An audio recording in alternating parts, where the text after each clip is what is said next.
Hoje nós vamos falar sobre perícia comportamental na análise de crimes, com a mestra e doutora em psicologia investigativa em Liverpool, na Inglaterra, Aline Lobato. Fica aqui comigo.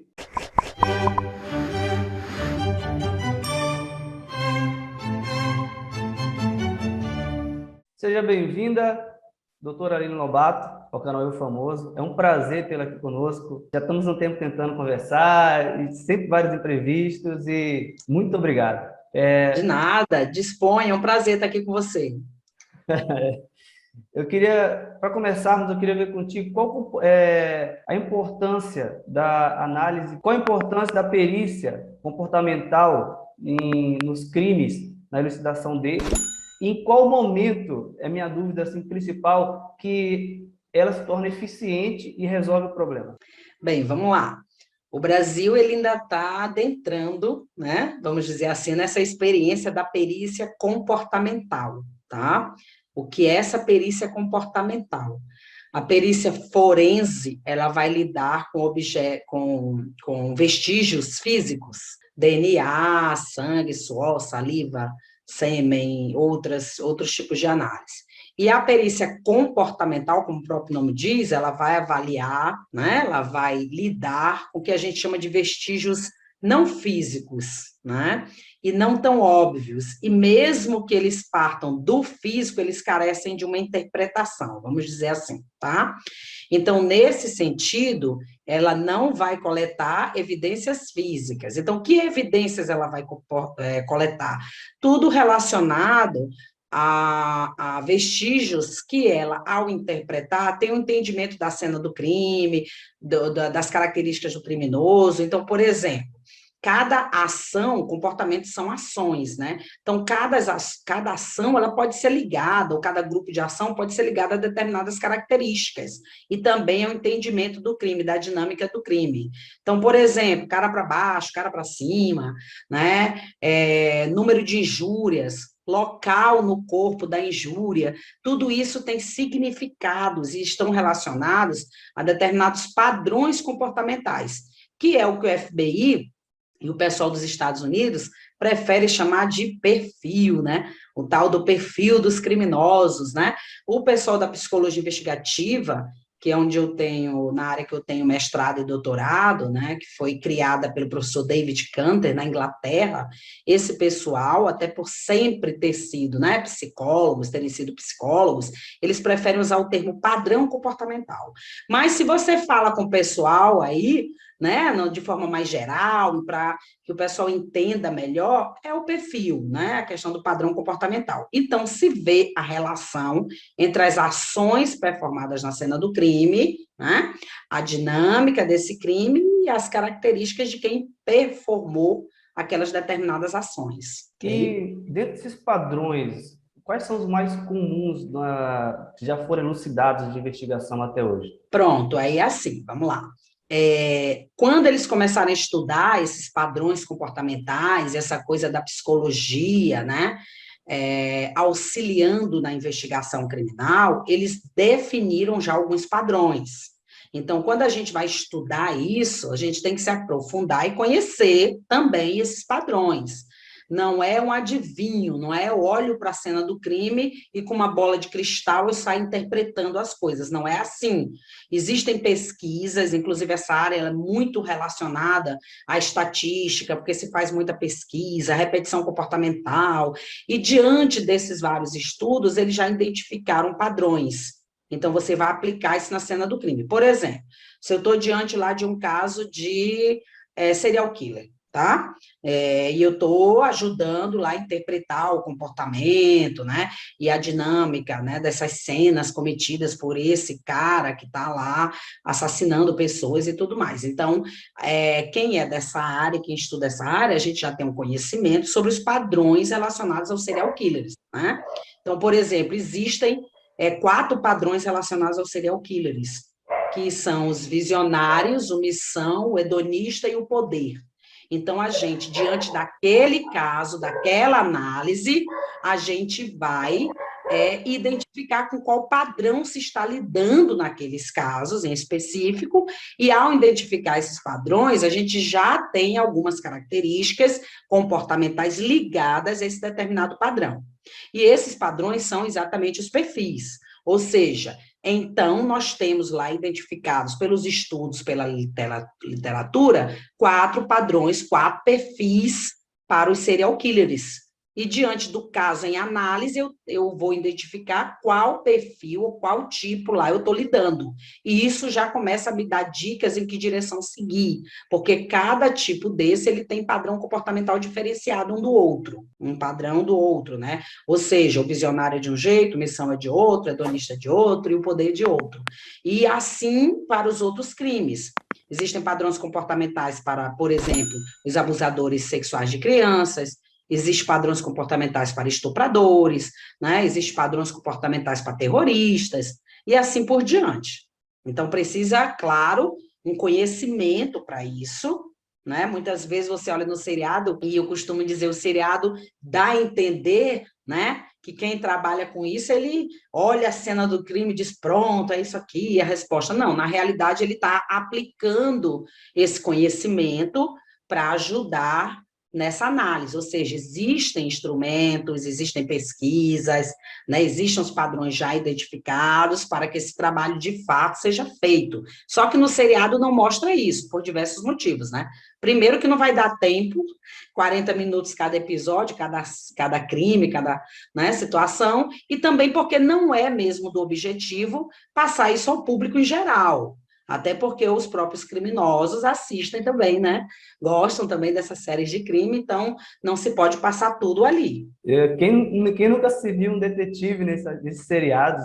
Você assiste, Pois você se é, empolga, você vai se empolgando, cada um aí começa por agora, eu já sou detetive. Você já olha no segundo capítulo, você fala assim, não, aquele comportamento, olha só, aquele mais ou menos assim. É muito legal isso. E é uma coisa bacana que até eu ia te perguntar a respeito disso, como é que está a perspectiva do Brasil para o futuro em relação a essa investigação, né? pronto. Quem assiste aí, por exemplo, aqueles programas que tem crimes reais mesmo, né, que acontecem na Inglaterra, Estados Unidos, Canadá, aí ali eles já mostram diversos crimes que foram solucionados ou que tiveram um auxílio bem grande dessa parte da perícia comportamental, né? Então, a gente pode aí viajar aí os programas ou os seriados que mostram casos reais e a gente vê onde que isso é aplicado, onde foi efetivo e tudo mais. No caso do Brasil, o que que acontece? A gente não tem o cargo, por exemplo, nos Estados Unidos eles vão chamar o profiler, né? Que é aquele cara que traça o perfil, que faz essa análise da cena do crime. Então, esse cara trabalha lá na unidade comportamental do FBI, que o FBI é dividido em unidades, né? De acordo com o que eles chamam de distintos saberes. Então, por exemplo, você tem a unidade de física, de química, de biologia, e tem a unidade comportamental, que não é chamada de unidade da psicologia, porque na época eles não eram psicólogos, né? O pessoal da FBI foi ser psicólogo depois. Então, hoje, se você trabalha na unidade comportamental, você é formado em psicologia para fazer melhor esse trabalho. Tá? Mas se chama unidade comportamental. Então, essa unidade vai lá e auxilia, e tem pessoas com essa função, com esse cargo, com essa atividade. No Brasil, a gente não tem o cargo, né? A gente não tem dentro das nossas polícias, né? Ou até mesmo, né? Em outros órgãos, a gente não tem lá o cargo do cara que vai auxiliar nesse momento da investigação. Quando eu acho que o primeiro passo seria começar a ter esse cargo dentro das polícias, nem que fosse tipo um psicólogo, lógico, com esse conhecimento e essa experiência, não é qualquer psicólogo, no sentido, por exemplo, o psicólogo clínico, ele teria, né, ele não teria o aprofundamento necessário, né, para se fazer essa análise mais efetiva. Então, ele teria que se especializar lá na questão da psicologia investigativa, né? Quando a gente tiver esses cargos, e eu acredito que dá para a gente ter, por exemplo, nem que seja um profissional com essa especialização, com essa formação em cada estado do Brasil, por que que já dá para a gente ter? Porque eu mesmo já formei um bocado aí, tem cursos no Brasil, não vou mencionar nenhum deles, que é para não desmerecer nenhum, nem a outro, esquecer um, esquecer outro, né? Pode acontecer, mas já temos cursos no Brasil formando o pessoal em criminal profiling e em psicologia investigativa. E dos anos aí que eu me lembro, já tem um tempinho. Então, eu me lembro de alunos, por exemplo, de todos os estados, né? Todos os estados mesmo. Então, pelo menos uma pessoa, basta dar uma procurada, né, com essa formação e que pode já atuar, nós temos no Brasil, tá? E ele seria um perito, esse cargo é o cargo de um perito.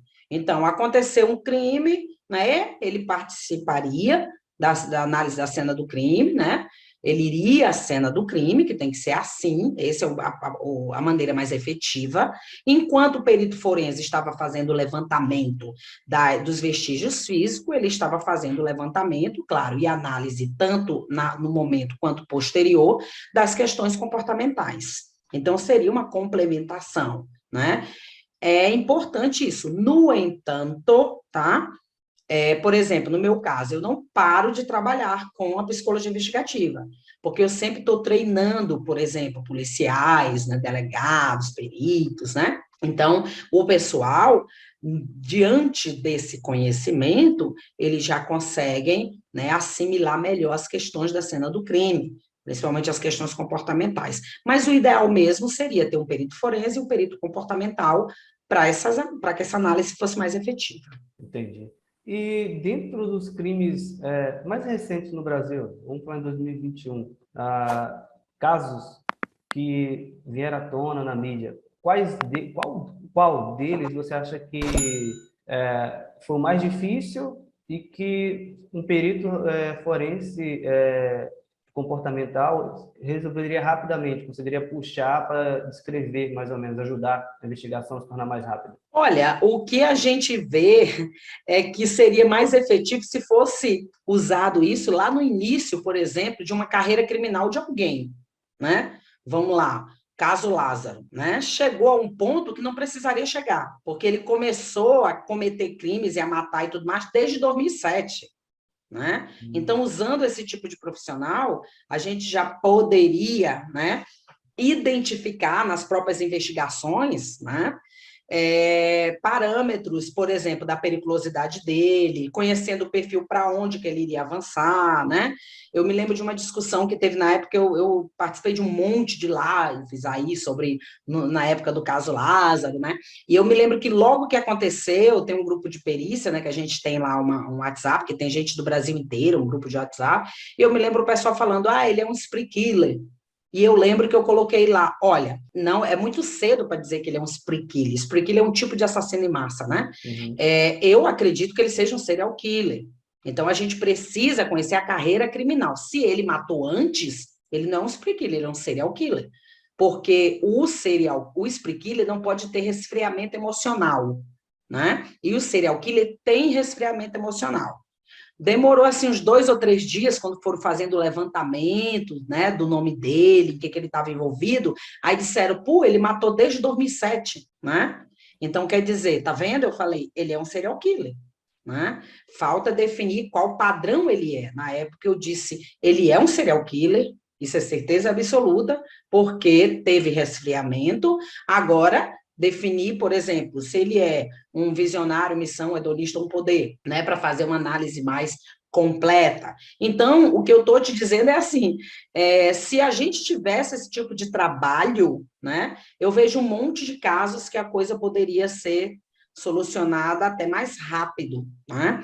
E eu também vejo um monte de casos onde delegados comentam comigo, né? Até ex-alunos e tudo, às vezes me ligam, professor, acabou de acontecer um caso assim, assado. E eu dou uma certa consultoria, né? Informal, porque são meus ex-alunos e tudo mais, né? E eu digo, presta atenção nesse ponto, ou cuidado com isso aqui. Já teve casos de eu falar assim, olha, esse cara tem um perfil tal, esse pessoal que vocês estão interrogando, eu não acredito que seja dentro do perfil do possível responsável, criminoso. E aí, depois de algum certo tempo, a delegada veio e disse, olha, e esse aqui, que a gente levantou como suspeito agora, apareceu agora, eu digo, pronto, esse aí está dentro do perfil que eu te falei lá no início, né? Porque a gente consegue ver pela maneira que o crime foi cometido, a gente pode falar, por exemplo, ó, vocês estão lidando com um cara com maior nível de inteligência, não com de menor nível de inteligência. Vocês estão lidando com um cara com a idade mais ou menos nessa faixa, e não nessa outra faixa, né? Então, a gente consegue, né, esse tipo de trabalho e chega a ser meio que informal, como eu falei, porque não existe o cargo para isso. Uhum. Eu já participei de alguns casos, né? Alguns eu posso comentar. Eu já participei de alguns casos onde eu tive convite de delegados para fazer aquela análise comportamental. Teve um caso que foi o caso do menino Joaquim, em Ribeirão Preto, né, que foi aquele menino que foi assassinado, e de início estava em dúvida que seria uma alta dose de insulina, né, e aí se foi o padrasto, se não foi, né, e na época eu tinha feito um perfil, assim que saiu o caso, que saiu no jornal, em Ribeirão Preto, depois saiu na televisão, e quando saiu na televisão, o delegado viu, e aí o delegado entrou em contato comigo, né, e falou, olha, interessante, porque eu estou seguindo essa mesma, quando você falou, a pessoa tem mais ou menos essa idade, né, que eu falei de 28 a 32 anos, né, a pessoa é da afinidade do menino, porque as motivações não parecem ser instrumentais e sim emotivas, que são parâmetros que a gente usa lá, é uma técnica de análise de cena de crime. Então, quando eu falei um monte de coisa lá na reportagem, e não estava divulgada ao público ainda quem seria, né, o suspeito principal do delegado, da investigação, né, em si, e ele falou, pô, parece que você está descrevendo, assim, o cara que eu tenho como suspeito. E aí eu falei, como é que eu posso te ajudar? Aí ele falou, bem, eu vou mandar para você, eu só queria que você desse uma olhada nos interrogatórios que a gente já fez com fulano. Eu digo, pronto, me manda aí. E quando ele mandou, ele pediu que eu falasse se eu achava que era aquele cara. E eu falei, sim, esse é o cara que eu acho do perfil, do jeito que eu te falei. Passou muito tempo, ninguém conseguiu provar nada sobre ele, né? Uhum. 3 anos depois, não sei se você lembra disso, que foi o Guilherme, né? Ele era o padrasto do menino, ele chamou uma repórter para um motel, e lá ele deu uma entrevista para essa repórter, e ele disse que foi ele que matou o menino, né? E ele disse, eu matei com um golpe de jiu-jitsu, que não deixa marcas, então a perícia forense não conseguiu ver marcas, né? E eu matei, porque eu achava que minha relação com ela ia melhorar, porque ele já tinha um filho com a Natália, né? E o Joaquim era de um outro relacionamento, e tudo isso eu tinha descrevido, eu tinha escrito sobre isso, desculpa, quando eu falei com o delegado e também quando eu dei uma entrevista tanto para o jornal escrito quanto depois para o jornal televisionado, né? E nesse sentido é que a gente vai, claro, junto com outros auxílios na investigação, a gente vai completando determinadas lacunas. Muitas vezes a polícia já tem, por exemplo, 2, 3 suspeitos, e a gente, quando faz análise do crime em si, da cena do crime em si, e aquelas 3 pessoas, a gente diz, olha, como a gente diz aqui no Nordeste, né? Acocha aí o número 2, que ele tem mais característica de ser o responsável por tais ações. Ou seja, o perfil comportamental dele está mais relacionado a esse tipo de cena de crime. Então, a gente ajuda também no processo de eliminação de alguns suspeitos, e investigação ela é muito ligada ao tempo, né? Então, se você pode concentrar e focalizar, você não pode, por exemplo, seguir todo mundo, averiguar a vida de todo mundo, isso demanda tempo. Então, se a gente pode ajudar a funilar, né? Isso aí é bem importante para a investigação. Tem até uns chavões, né? Que os investigadores dizem assim, as últimas 48 horas é fundamental. Na realidade, as últimas 24 horas, né? Uhum. Mas estendendo aí até as últimas 48 horas. Depois fica difícil. Por quê? Porque você vai perdendo vestígios, né? Tanto as questões físicas quanto as questões comportamentais. Muitas vezes você fica, quanto mais tempo passar, mais difícil de averiguar, né? Então, nesse sentido, é bem importante esse tipo de trabalho.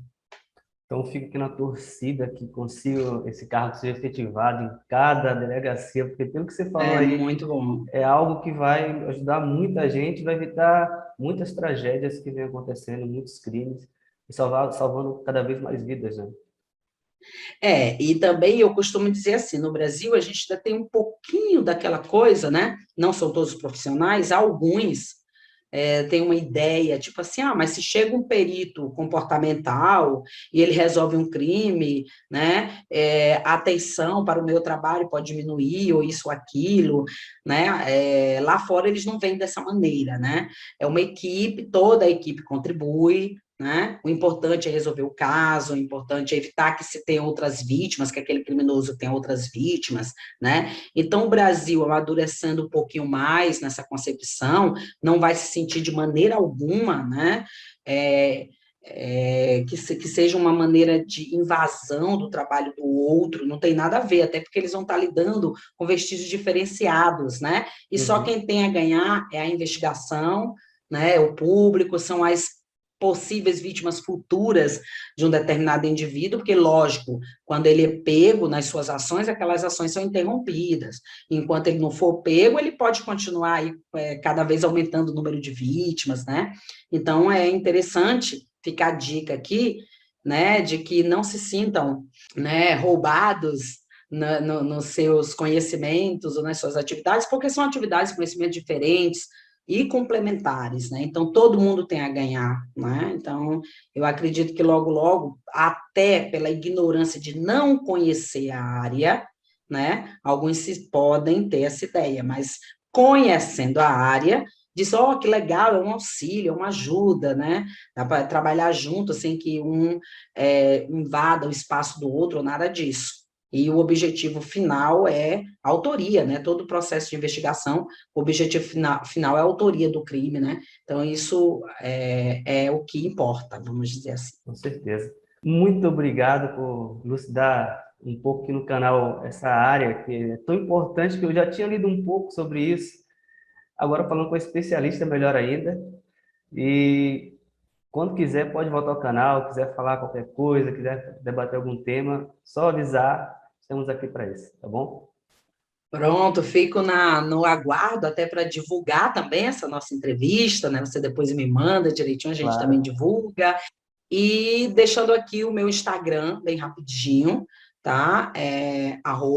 @dr.Aline Lobato, tudo junto, bem simples. Aline simples, Lobato simples, tá? Então, @dr.Aline Lobato. E lá a gente também está sempre divulgando eventos, congressos, cursos, né? Exatamente para ajudar a promover não só a área específica da perícia comportamental, ou seja, da psicologia investigativa, mas também da psicologia jurídica como um todo. E aí eu quero deixar só um recadinho, a gente também, né, eu organizei vários congressos aí, congressos que no Brasil, de área específica, já é o segundo maior. A gente teve em Fortaleza, 2018, né, 1.600 participantes.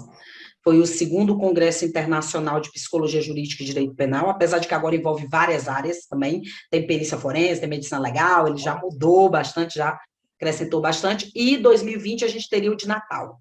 Mas por questões óbvias, devido à pandemia, esse congresso, nós mudamos ele para 2021, mas novamente, por questões de pandemia, ele vai acontecer, ele foi trocado novamente para novembro de 2022. Tá? E aí a gente já tem até pessoas inscritas no congresso e tudo, né? E a gente vai retomar toda a divulgação, né? Em janeiro de 2022, para ele acontecer em novembro de 2022. Então, lá no meu Instagram, né, em contato com a gente, vocês vão ficar sabendo para poderem, né, se preparar de antemão. Natal é uma cidade belíssima, né? Então, tem tudo a ver também, né, para dar um passeiozinho, desopilar um pouquinho.